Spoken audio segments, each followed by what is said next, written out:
Welcome, general chemistry students. This is week 11, where we're going to investigate the integrated rate laws and mechanisms of reactions.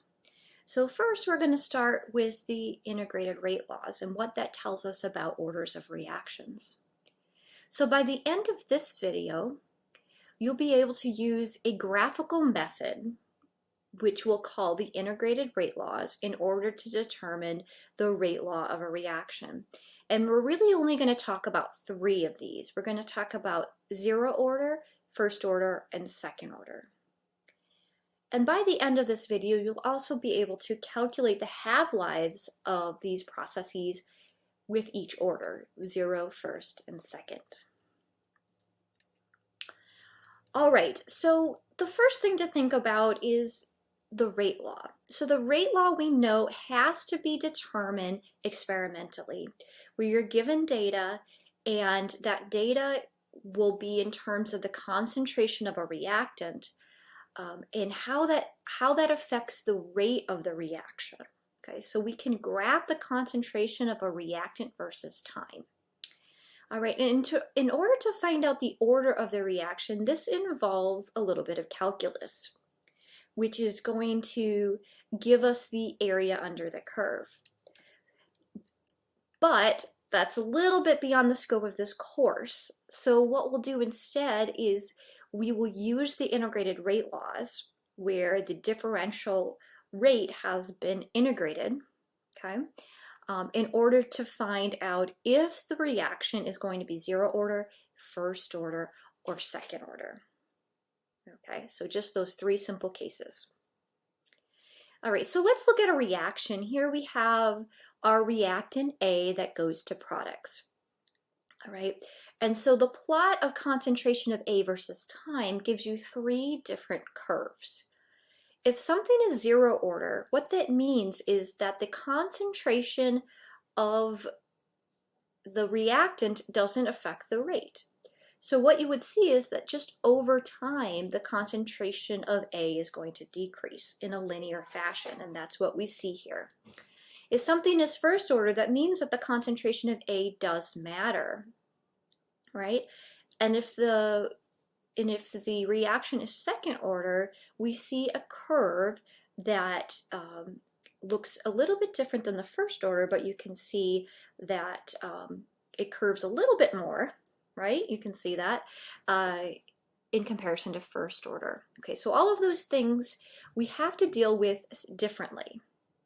Now, if we look at what the rate is here, so we're here on the left-hand side, we're looking at the concentration. On the right-hand side, we're looking at rate. So we're looking at how rate is affected by the concentration of A. So again, if it's zero order, the higher the concentration of A doesn't matter. The rate is going to stay the same. But if it's first order, as we increase the concentration, we're going to increase the rate at the same rate. Okay? So we should have a line.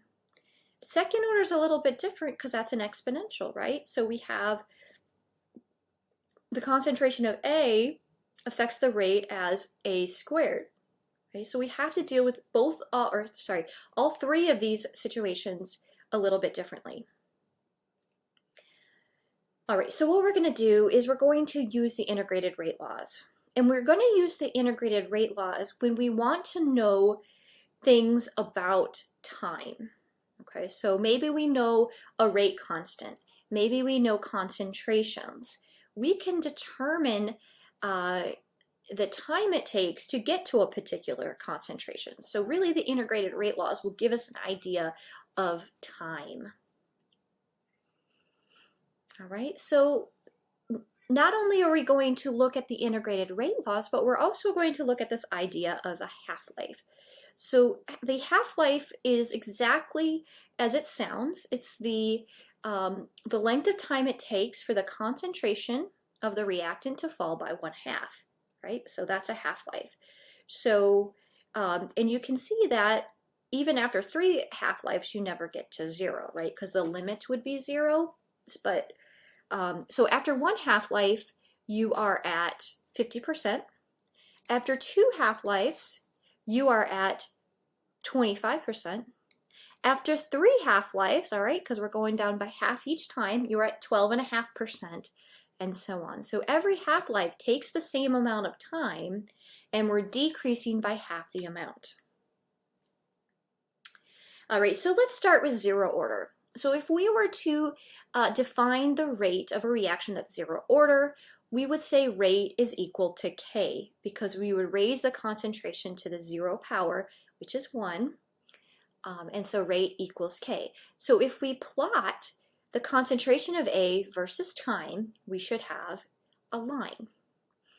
All right, and when we have a line, this is the equation for a zero order reaction, where this, where if we plot it, this would be Y, this would be the slope, this would be X, and this would be B. Okay, so what we can say here is that the slope of this plot is going to be minus K, or the rate constant. The y-intercept is going to be the initial concentration. So these are two things that you get out of this plot of concentration of A versus time. You get the rate constant and you get the initial concentration. And if we want to know the half-life of a zero order reaction, it would be the initial concentration over 2 times the rate constant. Okay, so because rate equals K, the units of K, or the units of the rate constant for a zero order reaction, is always molar per second. Okay, it's important that we remember what the units are for the rate constant.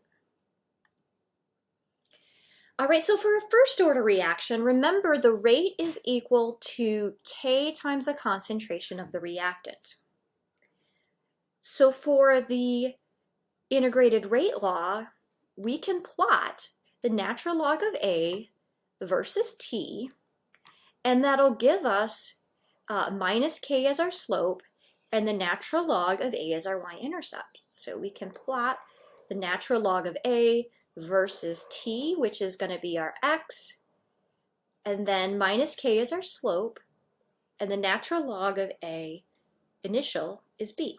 Okay, so what we're looking at here is the slope is minus K, the rate constant, and the y-intercept is equal to the natural log of the initial concentration.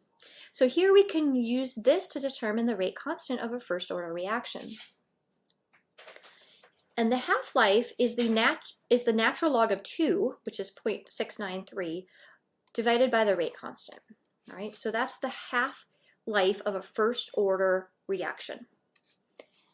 All right, so remember, rate is always molar per second. That makes K, or the units of the rate constant, as per second. All right, and if we plot this, we can plot the natural log of the concentration versus time. The slope is going to be minus K, so you can solve for the rate constant right away. And the y-intercept is going to be the initial concentration.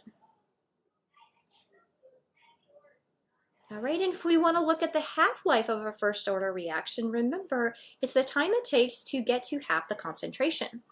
And the half of concentration is 0.693, or the time it takes, divided by that rate constant. All right, so that's equal to the half-life for a first order reaction. All right, so let's look at this reaction, and we're going to determine what the order of this reaction is. All right, so we have some data of time and concentration. So we can plot the concentration versus time, and we get this curve. So we know right away that this is not zero order. And we know that this is not zero order because there is a dependence on the concentration. It's not linear. All right, this line is not linear. All right. So it must either be first order or second order. We know it's not zero.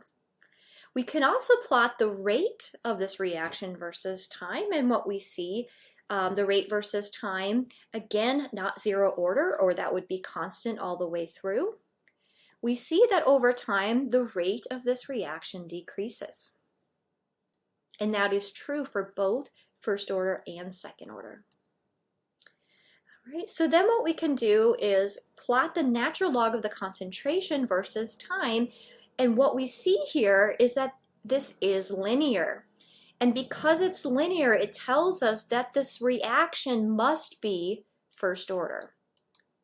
All right, because the natural log of the concentration versus time is linear.